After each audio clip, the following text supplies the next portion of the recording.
Who knew that Bad Cinderella could be good?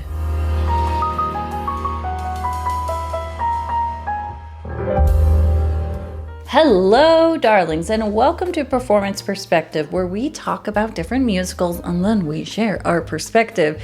If you're new here, hey, I'm Cara Darling, and if you love musical theater, then you'll like this channel, so don't forget to subscribe.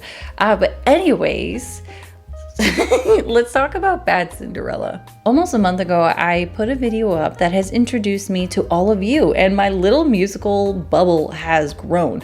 With this growth means more perspectives and people who have a love for musical theater like me. In one episode with Carolee Carmelo, I talk about how cool it is that Parade's revival is happening, and what a great full circle moment to continue doing what you love and see your legacy. She went to the opening night and it gave me the feels. That group of people was so special and so brilliant that, you know, I had to pinch myself. I remember the first day of rehearsal for Broadway, I was sent home because I already knew the music. So we had a meeting in the morning and then they said, "We don't need you, you can go home." And I stood outside the door and listened to them rehearsing the old Red Hills of Home, and I just burst into tears. I'll do it again. It's so beautiful. I didn't need to make you cry, but the point is, I know how special this musical is to so many people, and now that it's back, and now you're right across the street. I'm across the street. You're at the Imperially Bad Cinderella. Parade's here at the Jacobs. You're across the street, you know, in Andrew so Lloyd Webber's crazy. Bad Cinderella. How cool is that? It's crazy. Yeah. It's my whole career, Yeah. the beginning and the end. Yeah. Well, maybe not the end. Let's hope it's not the end. Yeah, where it is now. Yeah. The past and the present. How about that? Something I want to talk about is theater is art, and art is subjective. This channel is called Performance Perspective, not Care's Perspective, and that's it. I don't want to be in an echo chamber. Even though the content is all about musicals, my mission is to create a place where people can come and feel safe to have a different perspective. I mean, is it just me, or does it seem that the world has a hard time having conversations? Or people will say how they feel, but they have a hard time articulating why. This brings me to a comment I read, and it's the opposite perspective as me, and I want to share it. I appreciate all you do and assume most who follow you will agree with you, but even though there were plot holes, every show I've been to has one or two plot holes. As a whole, I very much liked the show. I went into thinking it would be a campy, modern Disney princess type of show, and it was exactly what I assumed, but better. I rank my fun shows by how many times I smile and laugh out loud compared to see 2 hours watching Seinfeld or Friends. It takes a lot for me to smile and laugh, and I laughed out loud maybe 7 to 10 plus times, plus lots of smiles and lots of eye rolls too. But that's what I expected when I bought the ticket. I loved it, but probably because I went to the show with no belief that I should take it super seriously. I've been singing Bad Cinderella since leaving the theater on a preview night 4 nights ago, which is another way I rate my fun musicals. Is it catchy enough to stick in my mind? But I did try to speed it up to 1.25 just to give it a try, and maybe it's even better, but it was too fast. So even though most will agree with the reviewer they follow, in this case for this show, I need to stand up to defend it as funny, campy, and adorable. I sort of think many people, especially reviewers, get caught up in the ALW, Andrew Lloyd Webber, controversy, and hate how the actors were treated in the West End show and allowed that negativity to seep into the reviews of the show. But it's not the actors in this show that should be blamed or treated harsher. Personally, I hate how it went down over there, and I love this show for the exact same reason I loved this show. If you forgot about Andrew Lloyd Webber and your loyalty to the actors from that canceled show, then you can enjoy, laugh, and roll your eyes watching the show just as much as you enjoyed watching that one. So it's those kind of comments that I like because, I mean, even though I don't agree with everything that person says, at least they were able to say how they feel and articulate to why, instead of saying, I saw the show and I liked it and then that's it. I'm on the West Coast. I don't know what's happening over there. And I do think that it's not just one or two plot holes. I think there's multiple plot holes. So what I want to do is is fix the show. I don't know. I don't know what to really call it. But let's workshop it. Let's workshop it together, okay? I'm gonna say all of my ideas or stuff that I'm like, I wish they did this.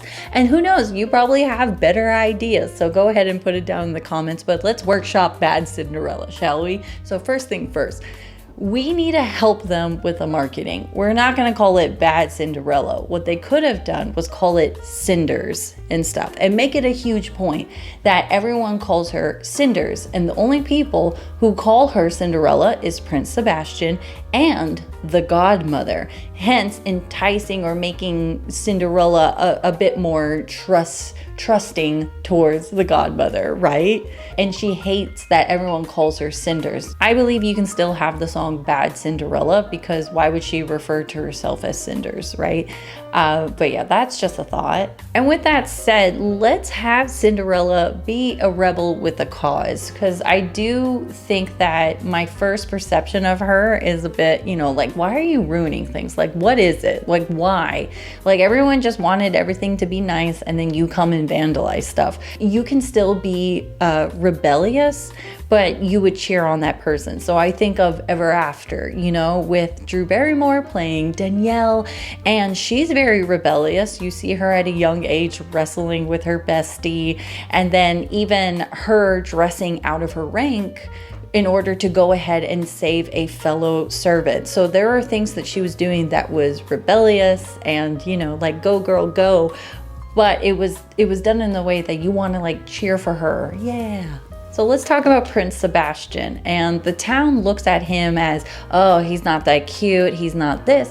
I would adjust it where the town says, like, he's cute, but he's nothing like his brother. So think, okay, don't judge, but Superman, Henry, someone said to me, they were like, did you know that he's like one of 4 brothers? And of course, what's your first thought? Like, I need to see that family. And let's just say Henry definitely got the good genes.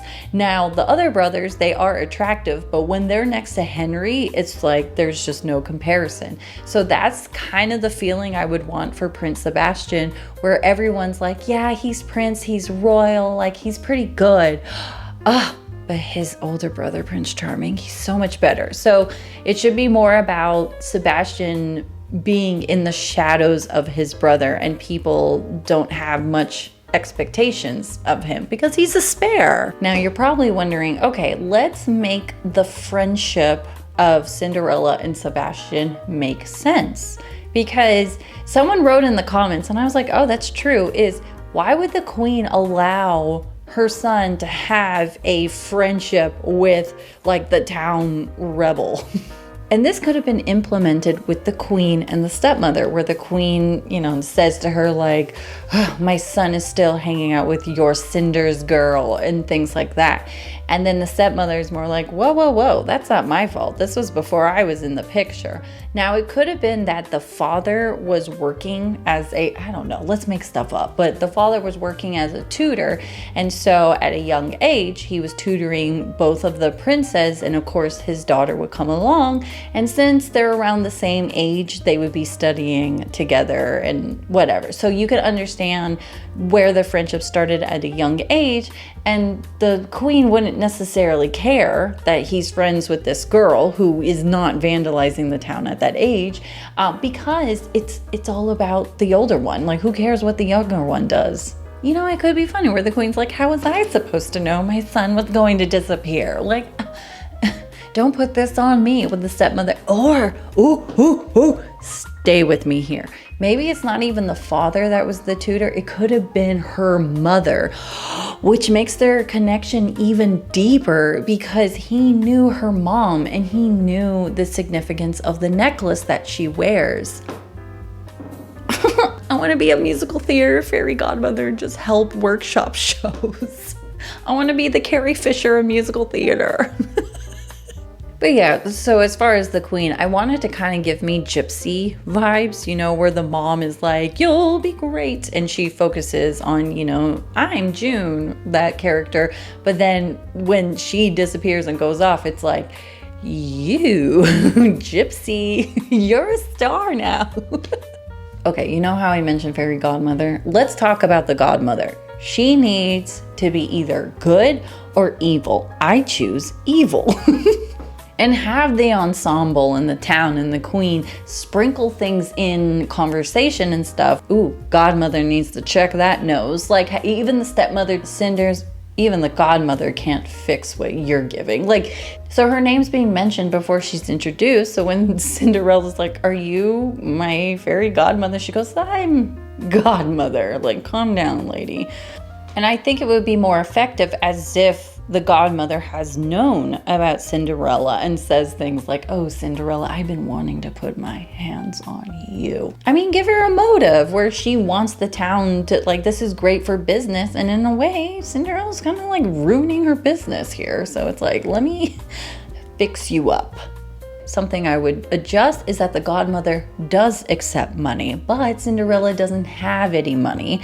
Therefore, the godmother says, I want that necklace. It's a beautiful silver necklace. So that can give Cinderella a bit more pause as far as giving her mother's necklace. Actually give Cinderella a dilemma instead of, I want to be hot. But, you know, have the godmother like reassure her in some way of saying, you know, sometimes dreams are worth more. Something, I don't know, let's, cliche, yeah. Now getting into Sebastian, his big moment with the hunky men as he's telling them to give him respect. Now, when someone goes up to you and says, you need to respect me, do you respect that person? No. So instead of Sebastian having to me, a very whiny speech, I'm gonna be king, only for him to not be the king is all I'll say. Instead of him saying, you need to respect me, he needs to actually point out reasons why they should respect them. Maybe they should have a dance fight, and he's really good at that, you know? Like, I don't know, he could have said something like, you use looks and I use words. You pine for the past when I want to move forward. Will you join me and continue to protect this kingdom that we love? Like something where it's like, come with me, stop trying to be against me. Where they're like, oh shoot, like, he's got a point. Why am I thinking of Kronk? Look what I can do. What? What does that have to do with me? No. He's got a point.